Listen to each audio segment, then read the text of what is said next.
أعوذ بالله من الشيطان الرجيم.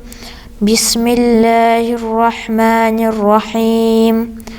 والعاديات ضبحا فالموريات قدحا فالمغيرات صبحا فأثرن به نقعا فوسطن به جمعا إن الإنسان لربه لكنود وإنه على ذلك لشهيد وإنه لحب الخير لشديد أفلا يعلم إذا بعثر ما في القبور وحصل ما في الصدور إن ربهم بهم يومئذ لخبير.